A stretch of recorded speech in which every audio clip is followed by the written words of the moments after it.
Today we're looking at how you can use your lumbar spine Denneroll at home. The Denneroll allows for a gentle but effective stretch to correct abnormal curves in the low back.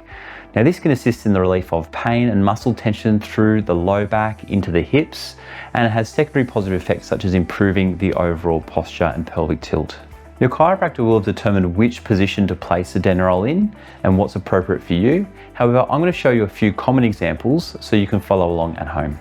So the first thing with your lumbar Denneroll is finding a suitable surface. Carpet or a rug like this is a great surface. It's got a little bit of cushion but not too much. Something like tiles can be a bit harsh, as well as a bed is too soft. So we're going to look at two different positions we can get in with the lumbar Denneroll. The first one is we're going to look at the upper lumbar spine. If that's the case, you're going to have rounding towards your hips and the peak towards your shoulders.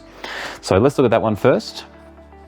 What I like to do first of all is just get it in the right position. We've got the round towards my hips.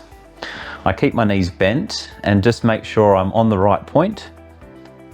So I've got the peak where I need it to be.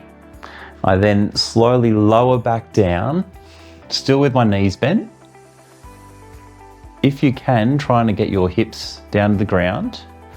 I like to stretch my arms out and then slowly lower the legs flat, and then just taking some nice deep diaphragmatic breaths in that position.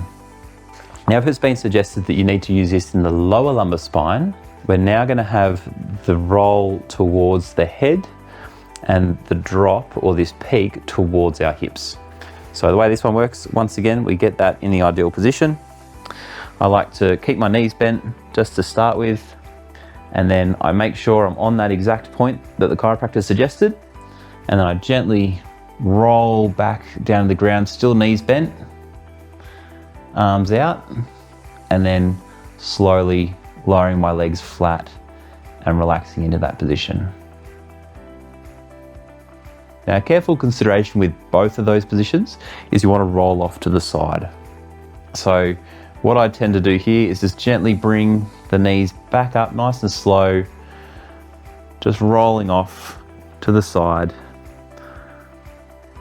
and then getting up from there. Really important, the lumbar spine is quite a intense sort of stretch. They're very large ligaments, they're very strong joints, and when they're stretched into new positions they haven't done in a long time, your body just needs that moment to get used to that, so all the muscles can start firing and your brain can refigure out how to use those joints. This can be a challenging orthotic to use because people have had issues in their low back for a long time. They tend to be really stiff and it's quite challenging to do. A couple of tips here. So with this one, let's say we're using it on the lower lumbar spine. Let's say you're here, knees are bent, you're slowly lowering down. You may just have to start with your knees bent like that to take some pressure off, and that's okay. So you can start there, still get a gentle stretch through there, and as you get better and better, you can lower those legs down a little bit more each time, getting further and further until you can start to do it with your legs flat.